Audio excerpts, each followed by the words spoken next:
میں مبلغ بنوں سنتوں کا،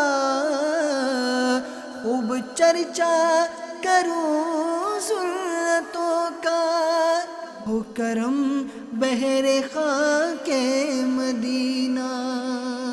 الحمدللہ رب العالمین والصلاة والسلام علی سید المرسلین، اما بعد فاعوذ باللہ من الشیطان الرجیم، بسم اللہ الرحمن الرحیم۔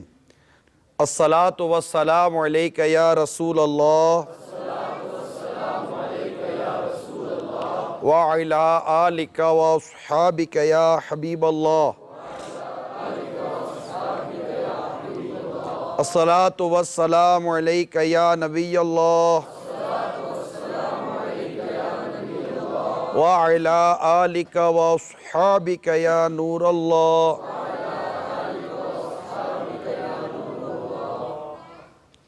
سرکار مدینہ صلی اللہ تعالیٰ علیہ وآلہ وسلم نے ارشاد فرمایا، جو کوئی مجھ پر ایک مرتبہ درود پاک پڑھتا ہے، اللہ تعالیٰ اس پر 10 رحمت نازل فرماتا ہے۔ صلو علی الحبیب صلی اللہ تعالیٰ علیہ وسلم۔ میٹھے میٹھے اور پیارے پیارے اسلامی بھائیوں، ہماری زندگی کا ایک بہت بڑا حصہ روزگار کمانا، کسب جس کو کہتے ہیں، ٹریڈنگ کہتے ہیں، جاب کہتے ہیں، اس میں گزرتا ہے۔ آج اس موضوع سے متعلق کچھ عرض کرنے کی کوشش کروں گا۔ ایک روایت میں امیر المومنین حضرت سیدنا ابو بکر صدیق رضی اللہ تعالیٰ عنہ نے اپنے غلام کی کمائی سے دودھ نوش فرمایا۔ مختلف روایتیں ملتی ہیں۔ آپ کو بھوک بہت لگی تھی تو غلام کچھ کھانا لے کر آ گئے، اور ایک روایت کے مطابق دودھ لے کر آ گئے۔ جب آپ نے دودھ پی لیا تو ارشاد فرمایا کہ یہ کہاں سے لائے ہو؟ اس نے کہا کہ میں نے قوم کے لیے جھوٹ بولا تھا، جھوٹی خبریں دی تھی زمانہ ماضی میں۔ اس وقت کے میرے ان سے پیسے نکلتے تو ابھی راستے میں مجھے نظر آئے، مجھے پیسے دے دیے، اس سے میں آپ کے لیے یہ خرید کے لایا ہوں۔ یہ سنتے ہی صدیق اکبر رضی اللہ تعالیٰ عنہ نے اپنی انگلی منہ میں ڈال دی اور کرنے لگے، وومیٹنگ، کہ وہ جو چیز تھی وہ حرام کے مال سے آئی تھی، ناجائز مال سے آئی تھی، اور آپ کو یہ گوارا نہ تھا کہ میرے پیٹ میں کوئی ناجائز اور حرام چیز داخل ہو۔ اب یہ اتفاقی طور پر پتہ نہیں تھا، جیسے پتہ چلا آپ نے کی اور اس کو نکالنا چاہا، اور اس قدر کی، اس قدر وومیٹنگ کریٹ کی، اس قدر وومیٹنگ کی کہ آپ کو گویا کہ ایک تو یہ یقین ہو جائے کہ جو چیز پیٹ میں گئی تو نکل گئی، اور دیکھنے والوں کو لگا کہ جیسے کہ ان کی روح نکل جائے گی، یہ جان دے دیں گے۔ اور عرض کی، اے اللہ، جو کچھ رگوں نے اٹھایا اور آنتوں میں مل گیا، اس سے تیری بارگاہ میں معذرت خواہوں اور تجھ سے توبہ کرتا ہوں۔ ایک روایت میں یہ بھی ہے کہ جب یہ بات پیارے آقا صلی اللہ تعالیٰ علیہ وسلم کو بتائی گئی تو آپ نے فرمایا، کیا تمہیں معلوم نہیں صدیق اپنے پیٹ میں ہمیشہ پاکیزہ چیز ہی داخل کرتا ہے، رضی اللہ تعالیٰ عنہ۔ تو میرے میٹھے اور پیارے اسلامی بھائیوں، اس سے ہمیں صدیق اکبر رضی اللہ تعالیٰ عنہ کہ تقوی کا، پرہیزگاری کا، یہ تقوی تھا آپ کا، اور حرام اور حلال کے حوالے سے آپ کی جو مدنی سوچ تھی اس کا پتہ چلا۔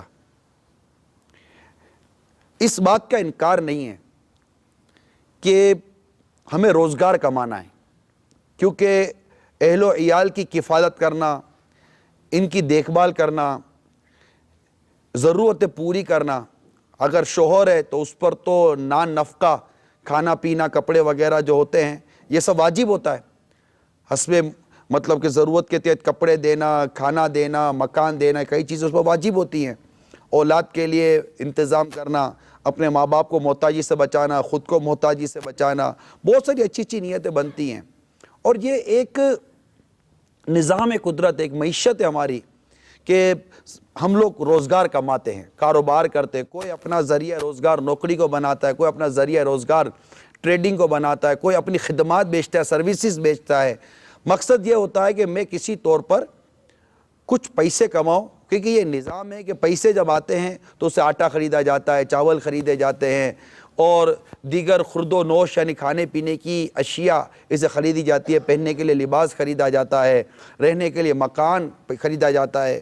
تو یہ رقم کا ملنا، کیونکہ ایک رقم ہے، ایک نوٹ ہے، کرنسی ہے، اور وہ کسی بھی شیپ میں ہے، اس کے ذریعے لوگ خرید و فروخت کرتے ہیں، چیزیں لیتے ہیں، چیزیں دیتے ہیں، اور اس سے انسان کی زندگی کا ایک ایک سائیکل بنا ہوا ہے، یہ ایک انداز بنا ہوا ہے، اور آج سے نہیں ہے، یہ صدیوں سے یہی چلتا چلا آ رہا ہے۔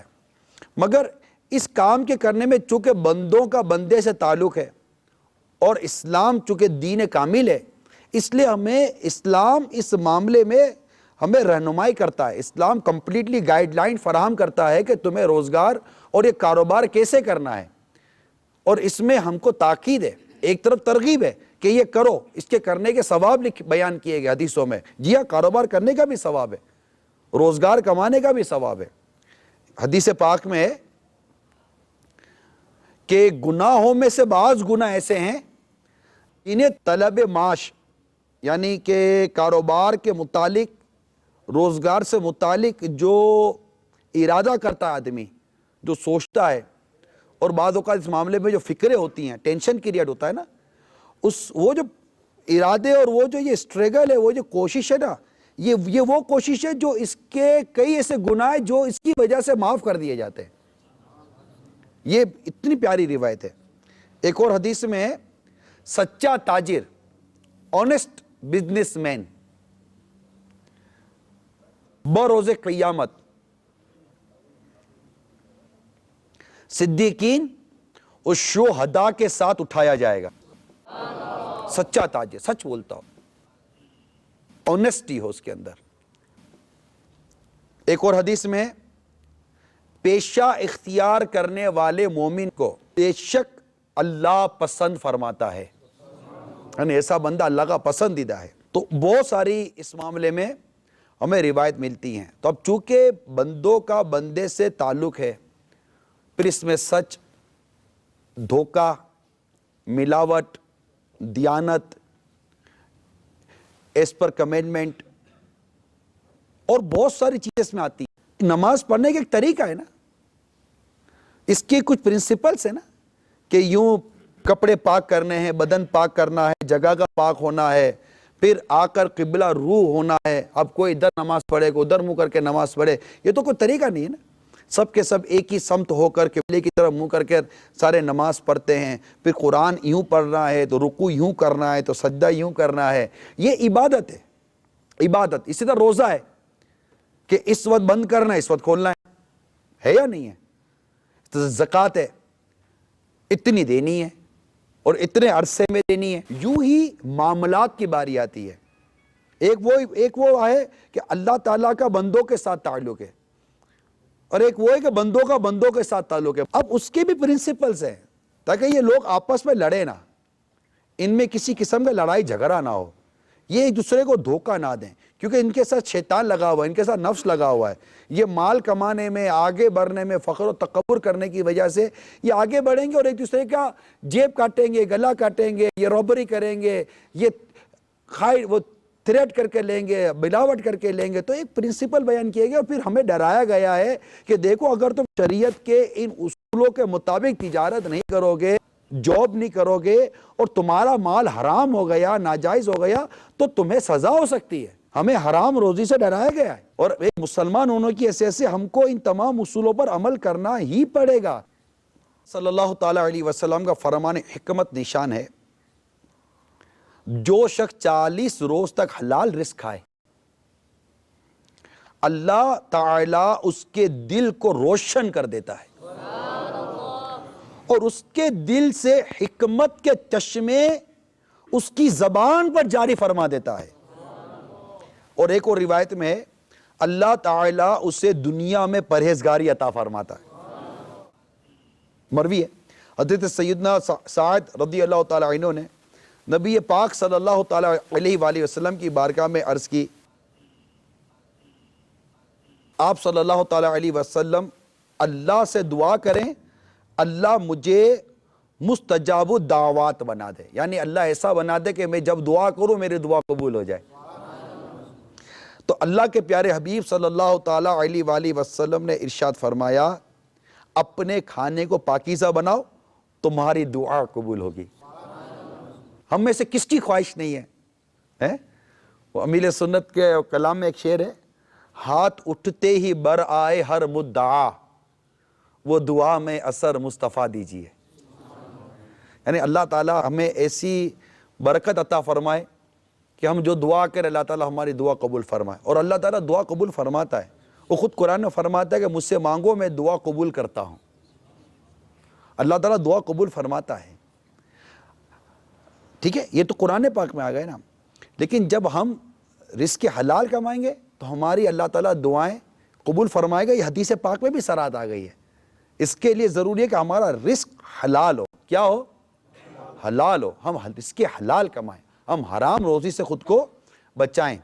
حضرت سیدنا عبداللہ ابن عباس رضی اللہ تعالیٰ عنہما سے روایت ہے، تاجدار مدینہ صلی اللہ تعالیٰ علیہ وآلہ وسلم کا فرمان عبرت نشان ہے، بیت المقدس پر اللہ عز و جل کا ایک فرشتہ ہے جو ہر رات پکارتا ہے کہ جس نے حرام کھایا نہ اس کا نفل قبول ہے نہ فرض۔ دیکھیں ایک روایت میں کیا آیا کہ تم اپنا رزق حلال کر لو اللہ تمہاری دعا قبول فرمائے گا۔ ایک روایت میں کیا آیا کہ جو شخص حرام کماتا ہے تو فرشتہ ندا کرتا ہے، ہر رات پکارتا ہے کہ جس نے حرام کھایا نہ اس کا نفل قبول ہے نہ فرض۔ دیکھیں آپ اب تک جو میں بیان کرتا آ رہا ہوں، ایک طرف رزق کمانا، روزگار کمانا، اس کی اہمیت، اس کی ضرورت، ہر شخص کو ایک روزگار کمانا ہے۔ کوئی محتاجی درست نہیں، سوال کرنے کی منع ہے، ٹھیک ہے، آپ کمائیے مگر غرور و تفخر کے لیے نہیں، ایک دوسرے پر برتری چاہنے کے لیے نہیں، اس لیے کمانا ہے کہ میں خود کو اور اپنے ماں باپ کو اور اپنے بیوی بچوں کو محتاجی سے بچاؤں۔ یہ بیسک نیت ہی یہی بنتی ہے۔ اتنے سارے لوگ جاب کرتے ہیں، اتنے سارے لوگ اپنا کاروبار کرتے ہیں، میں یہ نہیں کہتا ہاتھ اٹھائیے، میں ہر ایک سے سوال کرتا ہوں، کیا آپ نے جو آپ کاروبار کر رہے ہیں یا جو آپ جاب کر رہے ہیں، کیا اس کا شرعی طریقہ، کیا اس کا شرعی اصول، اس کے اسلامک پرنسپلز کیا آپ نے سیکھے؟ آپ ہاں یا نہ کچھ نہ کہیے، میں صرف ایک سوال آپ کے سامنے کھڑا کر رہا ہوں۔ اگر آپ نے نہیں سیکھے تو آپ یہ کیسے دعویٰ کر سکتے ہیں کہ میں درست ہوں، جب آپ کو پتہ ہی نہیں ہے کہ جس راستے پر آپ جا رہے ہیں یہ راستہ مجھے میری صحیح منزل تک لے کے جا رہا ہے نہیں جا رہا؟ آپ تو چل پڑے نا، آپ تو چل پڑے، سب جا رہے ہیں آپ بھی چل پڑے، آپ بھی سب جا رہے ہیں آپ بھی چل پڑے۔ بھائی یہ ریئل اسٹیٹ کا کاروبار ہے تو جناب یہ لیدر کا کاروبار ہے تو یہ گارمنٹس کا کاروبار ہے تو یہ بلڈنگ مٹیریل کا کاروبار ہے تو جناب یہ کنسٹرکشن کا بزنس ہے تو جناب یہ ہول سیل کا بزنس ہے، ریٹیل کا بزنس ہے، یہ موبائل کا بزنس ہے، یہ کار شو روم کا بزنس ہے، واٹ ایور آپ کا جو بھی کاروبار ہے، آپ تو چل پڑے نا مارکیٹ ٹرینڈ کے ساتھ۔ آیا یہ مارکیٹ ٹرینڈ جو اس وقت ہمارے یہاں رائج ہے، آیا اس مارکیٹ ٹرینڈ کو شرعی طور پر اپروول حاصل ہے یا نہیں ہے؟ کوئی اسلامک پوائنٹ آف ویو پر کسی مفتی نے اس طریقے کار کے لیے آپ کو این او سی ایشو کی ہے یا نہیں کی؟ آپ کو ایک ملک میں رہنا ہے، آپ کو اس ملک کے رولز اور ریگولیشنز کو آپ اس پر عمل کرتے ہیں۔ جب آپ کو کاروبار کرنا ہے تو کاروبار کے جو اسلامی رولز اور ریگولیشنز ہیں اس پر عمل کیوں نہیں کرتے؟ ایک مسلمان ہونے کی حیثیت سے قرآن و حدیث پر عمل کرنا ہم سب کی ذمہ داری ہے، اور ہم سب کی ذمہ داری ہے کہ ہم ہمارے کاروبار کا طریقہ کار، کاروبار کے حوالے سے جو کچھ ہے وہ اس کے متعلق ہم شرعی رہنمائی لیں۔ ادروائز ہم اس معاملے میں کوئی فیصلہ نہیں کر سکتے۔ میں نہیں کہتا کہ ہم جو کاروبار کریں حرام ہی ہے، نہ میں یہ کہتا ہوں کہ ہم جو کاروبار کرتے وہ حلال ہی ہے۔ اس کا فیصلہ کون کرے گا؟ مفتی، اسلامک اسکالرز اس کا فیصلہ کرے گا نا۔ وہ اسلامک اسکالر جو حلال و حرام کی تمیز کر سکتا ہو, قرآن و حدیث کو جانتا ہو, پھر معیشت اکنامکس کے متعلق کچھ نو ہاؤ رکھتا ہو. ہم اسے پوچھے تو صحیح, ہمارے پاس ٹائم ہی نہیں ہے کہ اس کو پوچھنے کا. نتیجہ کیا نکلتا ہے, جیسے گاڑی چل رہے ہم کہتے ہیں ویسے چل لے دو. اچھا, اب آپ کا ذہن بنا, آپ کسی سے مشورہ کرو گے, ہوتا ہے نا کہ یار وہ آج بیان تھا اور وہ بولا مولانا کہ پوچھو بھائی پتہ نہیں حرام ہے کہ حلال ہے ہمارا کرنا, کیونکہ بظاہر آپ سچ بول رہے ہو, لے بھی سچ بول کر رہے ہو, دے بھی سچ بول کر رہے ہو, مگر ایسے اصول ہیں کہ اس کے اندر بھی بعض وہ کمزوریاں جس پر عمل نہ کرنے کی وجہ سے سچ بولنے کے باوجود بھی ڈیل شرعی طور پر ناجائز ہوتی ہے. مگر میں اس وقت ان تمام تر پرنسپلز کی تہ میں نہیں جا رہا ہوں, میں ایک ایک چیز کھول کر نہیں بیان کر سکتا نا. آپ کے سامنے ایک موٹے اصول, ایک سمجھے کہ سوچنے کے لیے آپ کے سامنے کچھ چیزیں رکھ رہا ہوں. اب سوچیں, کیونکہ روزگار یہ سب سے مین چیز ہے, اسی سے کپڑا آتا ہے, اسی سے خوراک آتی ہے, اسی سے سب کچھ آتا ہے. اس پر عبادت کے قبول اور ناقبول ہونے کا معیار اور مدار ہے. یہ کوئی معمولی کام نہیں ہے روزگار. ہم سب تو چل پڑے نا, ایک دوڑ لگی ہوئی ہے پیسے والا بننے کی. ہر شخص کو ایک ہی دھن ہے, میں پیسے والا بن جاؤں, میں پیسے والا بن جاؤں, میں پیسے والا بن جاؤں.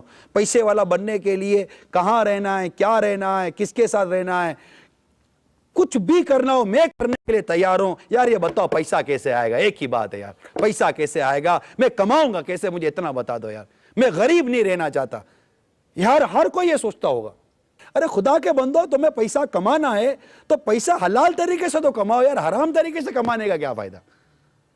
اس پیسے کا کیا فائدہ جو قیامت کے دن ہمارے لیے آگ کا سبب بن جائے, ہمیں جہنم میں ڈالنے کا سبب بن جائے. ہمیں رہنا کتنا ہے یہاں پر, کتنے عرصہ زندگی گزارنی ہے, 10 سال 20 سال 30 سال 40, اور پھر اس روزگار سے آپ نے اپنی پرسنل بات کریں, میں اپنی ذات کی بات کروں, بیوی بچے ابھی ایک طرف رکھے, ٹھیک ہے, میری 20 سے 22 سال کی زندگی تو خالی پڑھائی میں نکل گئی, کچھ بھی نہیں کیا, 20-22 سال کی زندگی اسی میں نکل گئی. 18-19 سال کا ہوا تو کاروبار کرو, کام کاج کرو, نوکری کرو, کل شادی ہوگی, اچھا بھائی کرتے ہیں.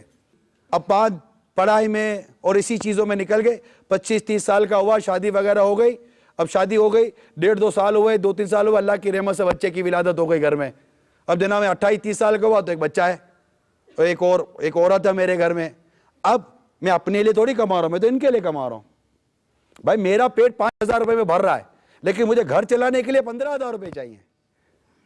پھر اللہ کی رحمت سے ایک بچہ اور ہوا, پھر ایک بچہ اور ہوا, 2-3 بچے ہو گئے, اب جناب مجھے 25-30 ہزار روپے چاہیے. میری زندگی 35-40 سال کی تو اسی میں نکل گئی. اب میرے بچے بڑے ہوئے, 15 سال 20 سال کے ہوئے, مجھے ایک ایکسپیکٹ ہے کہ میرے بچے جب بڑے ہو جائیں گے میں تھوڑا آرام کر لوں گا, اور آرام کروں گا تو بچے کما کر مجھے کھلائیں گے, باقی میں مشین کی طرح چل ہی رہا ہوں. اب اگر اللہ کی رحمت سے کوئی ایسی اولاد نصیب ہو گئی جو فرما بردار ہے, اطاعت گزار ہے, اور ہمیں کوئی کما کر کھلائے گی بھی, یا ہمیں کوئی ریسٹ ملے گا بھی, تو مل بھی گیا تو کتنا عرصہ, 8-10 سال, 15 سال, 55-65 تقریباً, اس میں تو آدمی مر جاتا ہے. تو رہی کتنی زندگی ہماری, اور پھر اس کے لیے حرام کما کر قیامت کے دن اللہ کے حضور حاضر ہونا, کہ پھر یہی بیوی بچے اللہ کے حضور حاضر ہو کر خود فریاد کریں گے کہ اس سے حساب لے, اس سے ہم کو حرام کیوں کھلایا. اس وقت اگر ہم کہیں گے تو حرام تو تمہارے لیے کمایا, تو ہمارا یہ کہنا تھوڑی کو مانا جائے گا. بیوی بچے ساری نیکیاں لے لیں گے, بیوی بچوں کے گناہ لاد دیے جائیں گے, اور پھر ایسے شخص کو جہنم میں ڈال دیا جائے گا, اور کہا جائے گا یہ وہ بد نصیب ہے کہ جس کے اوپر اس کے اہل خانہ کے گناہوں کا بوجھ ہے. انہی بیوی بچوں کے لیے حرام کمایا, اور انہی بیوی بچوں کے لیے ہم جہنم میں چلے جائیں. اور پھر اس روزگار کی وجہ سے, چلے یہ تو حرام ہے, حرام, اور جو ایک میٹر بیان کر رہا ہوں حرام کا, یہ ایک اپنی جگہ پر ہے. اسی روزگار کی وجہ سے میں نماز قضا کر رہا ہوں, اسی روزگار کی وجہ سے میں جھوٹ بول رہا ہوں, اسی روزگار کی وجہ سے میں بددیانتی کر رہا ہوں، اسی روزگار کی وجہ سے میری جماعتیں جا رہی ہیں، اسی روزگار کی وجہ سے میں علم دین سے دور ہوں، اسی روزگار کی وجہ سے جبکہ مجھ پر ماں باپ کی خدمت فرض و واجب ہو جاتی ہے، اسلامی بھائی ملتے ہیں، میری ماں بیمار ہے، میرا باپ بیمار ہے، میرے باپ کو شوگر ہو گئی، میری ماں کا پاؤں کام نہیں کرتا، آپ دعا کر دو۔ ارے میں کہتا ہوں دعا کروانے والے، اس وقت تیرے ماں باپ کو تیری خدمت کی ضرورت ہے اور تو بیٹھا یا نوٹے کما رہا ہے۔ جا کر اپنے ماں باپ کی خدمت کر۔ اگر واجب ہے ماں باپ کی خدمت اور کوئی خدمت کرنے والا نہیں ہے اور اس پر ماں باپ کی خدمت اگر واجب ہوئی، اس پر لازم ہے کہ سب کچھ چھوڑے اور ماں باپ کے پاس حاضر ہو، ماں باپ کی خدمت بجا لائے، مگر کمانا ہے، کمانا ہے۔ اور بہت ساری چیزیں جس پر غور کرنے کی ضرورت کہ ہم یہ کر رہے یا نہیں کر رہے۔ اولاد کی تربیت، روزگار کے کمانے میں مجھ پر جو اولاد کی تربیت جو مجھ پر فرض اور واجب تھی، اپنی اور اپنے اہل و عیال کی جانوں کو اس آگ سے بچانے کا حکم ہے مجھے۔ اے ایمان والو، اپنی اور اپنے گھر والوں کی جانوں کو اس جہنم کی آگ سے بچاؤ جس کا ایندھن آدمی و پتھر ہے۔ مجھ پر جو میرے بیوی بچوں کی تربیت فرض اور واجب تھی، میں نے اس میں کوتاہی کی یا نہیں کی؟ اس کا سبب کیا؟ آپ بولو کہ میں نے انہی کے لیے تو کمایا۔ بھائی کمانا جتنا تھا اتنا کمائے، جیسا کمانا تھا ویسے کمائے۔ ہمیں اپنی چلانے کی اجازت ہے کب؟ تو اس کے لیے ضروری یہ ہے کہ ہم ہمارے کاروبار کا جو طریقہ ہے، ہمارے جو کاروبار کے جو اصول ہیں، پرنسپلز آف اکنامکس جو اسلام نے بیان کیے ہیں، اسکول میں پڑھے ہوئے نہیں، اس کو سیکھنا پڑے گا۔ اور یہ تمام تجارت کرنے، نوکری کرنے والوں کے لیے بھی ہے۔ میں آپ کو ایگزامپل دیتا ہوں۔ آپ 8 گھنٹے کی جاب کر رہے ہیں اور اس جاب، مثال کے طور پر وہ چوکیدار ہے، شاپ کیپر ہے، فور ایگزامپل، ٹھیک ہے، مثال شاپ کیپر ہے، اس کی رات کی نوکری ہے کہ دکان کی حفاظت کرے، بیٹھا ہو 8 گھنٹے اس کی جاب ہے، رات 12 سے لے کر صبح 8 بجے تک۔ صاحب سیٹ کہہ رہا میں 8 بجے آ جاؤں گا، پھر تیری چھٹی، رات 12 سے صبح 8 بجے تک تو نے میری دکان کی حفاظت کرنی ہے، دیکھتے رہنا ہے کہ کوئی آ کے میری دکان سے چوری کر کے نہ چلا جائے، کوئی میری دکان لوٹ کے نہ چلا جائے۔ یہ کس کی ذمہ داری ہے؟ اس شاپ کیپر کی، چوکیدار کی۔ اب 1 بجا، 2 بجا، 3 بجا، سو گیا، اچانک 2 گھنٹے کے بعد اس کی آنکھ کھلی، وہ اپنی جاب پوری کر رہا ہے۔ سویا کتنے گھنٹے؟ اس کی جاب کتنے گھنٹے کی تھی؟ کتنے گھنٹے جاب کی؟ اگر اسے 6 گھنٹے صحیح جاب کی ہے، 2 گھنٹے سو گیا، اب یہ 2 گھنٹے کی مزدوری اجارہ لینا اس کے لیے جائز نہیں۔ اگر لے گا تو یہ رقم اس کے لیے حرام ہے۔ صرف کاروبار کرنے والا ہی حرام نہیں کماتا، نوکری کرنے والا بھی حرام کما سکتا ہے۔ یہ عرض کرنے کا مقصد ہے۔ میں نے ایک چھوٹی سی ایگزامپل آپ کے سامنے رکھی ہے نا، چوکیداری کی، یوں ہر جاب کے بارے میں۔ تو ہم سب جب تک اصول سیکھیں گے نہیں، اس پر عمل کیسے کریں گے؟ اور پھر حلال کے جو فوائد ہیں، یعنی آپ یہ دیکھیے کہ پیارے آقا صلی اللہ تعالی وسلم نے ارشاد فرمایا، عبادت کے 10 حصے ہیں جن میں سے 9 حصے طلب حلال میں ہیں۔ اتنی بڑی میجورٹی طلب حلال میں رکھی گئی۔ اس کو میں بار بار آپ کو زور دے رہا ہوں کہ آپ اس کو یوں نہ سمجھے کہ یہ جناب چلو ایک اجتماع ہے، بیان ہے، سمجھا رہے ہیں، آپ نے سر ہلا دیا چلے گئے۔ میں پلیز ریکویسٹ کر رہا ہوں آپ سے، اجتماع ہے، اجتماع دعوت اسلامی کا ہوتا ہے اسی لیے کہ ہم اپنی دنیا اور آخرت کو سنواریں، سنت کے مطابق اپنی زندگی بنائیں۔ دعوت اسلامی کا اجتماع کا پرپس کیا ہے؟ یہی نا۔ اب جب یہ اجتماع ہم آئیں تو کچھ سوچ کر آئیں کہ اپنی قبر و آخرت کو بہتر بنائیں گے، خود کو نیک بنائیں گے۔ اب جس شخص کا روزگار ہی صحیح نہیں ہے، وہ نیک کیسے بن سکتا ہے؟ یعنی تقوی کے لیے بنیادی بات یہ ہے کہ وہ گناہ کبیرہ سے بچے۔ حرام روزی سے نہیں بچے گا تو کاہے کا عبادت گزار اور کاہے کا یہ متقی اور پرہیزگار بن گیا، کاہے کا نیک بن گیا کہ اس کا روزگار ہی حرام ہے۔ پھر اپنے بیوی کو حرام کھلا رہا ہے، اپنے ماں باپ کو حرام کھلا رہا ہے۔ یہاں پڑھی کسی کو نہیں ہے معذرت کے ساتھ، میں آپ کو دوبارہ کہہ رہا ہوں، آپ پڑھی کسی کو نہیں ہے۔ آپ تھوڑا سا بریک لگاؤ گے، تھوڑا سا سوچو گے، آپ کا بچہ کھڑا ہو جائے گا، ابو یہ کیا کر رہے ہو؟ بیوی کہے گی آپ کیا کر رہی ہے؟ ماں باپ کہیں گے کیوں تو بھیج رہا تھا، کیا ہو گیا؟ اب آپ بولو گے کہ میں یوں سوچ رہا ہوں، میں یوں کر رہا ہوں، میں حلال بنا رہا ہوں، تو معذرت کے ساتھ اللہ تبارک و تعالیٰ ہمیں محفوظ فرمائے، ہماری بدقسمتی ہے، ہمارے میجر، دیکھیں میں سب کا نہیں کہہ رہا، لیکن ایک بہت بڑی تعداد ہے جس کو اس بات کی کوئی پرواہ نہیں ہے کہ ہمارا کمانے والا کہاں سے کما رہا ہے۔ آپ کو کبھی کسی نے پوچھا؟ ماں باپ نے پوچھا کہ بیٹا تو جو ساؤتھ افریقہ کمانے کے لیے گیا ہے، تو جو ہمیں کما کر بھیج رہا ہے، بیٹا تو حلال کما رہا ہے کہ حرام کما رہا ہے؟ مجھے نہیں لگتا، بہت کم ماں باپ ہوں گے، بہت کم ماں باپ ہوں گے کہ بیٹا تو یہاں 1 روپیہ نہیں کماتا تھا کہ ایسا کیا تیرے ہاتھے کو سونے کی چڑی آ گئی، تیرے ہاتھے کو سونے کے بسکٹ لگ گئے کہ تو راتوں رات ہم کو مطلب کہ اتنے پیسے بھیجنے لگ گیا؟ تو ماں باپ کو چاہیے کہ پہلے پوچھیں کہ بیٹا تو کما کہاں سے رہا ہے، اس سے پہلے کہ آپ اخبار میں فوٹو دیکھو اپنے بیٹے کا ہتھکڑیاں لگی ہوئی ہیں، اور کسی ملک کی پولیس آپ کے بیٹے کو منشیات یا کسی اور ڈرگس وغیرہ کے جرم میں یا کسی اور بے ایمان والے کاروبار میں پکڑ کر جیل میں بند کر رہی ہے۔ پھر آپ بولے مجھے تھوڑی پتا تھا میرا بیٹا یہ کام کر رہا ہے، تو آپ نے پہلے کیوں نہیں پوچھا تھا؟ اپنے پیسے آ رہے تھے تو سب اچھا لگ رہا تھا، بیوی کو خرچہ مل رہا ہے تو سب اچھا لگ رہا ہے، بچوں کو پاکٹ منی مل رہی ہے تو سب اچھا لگ رہا ہے۔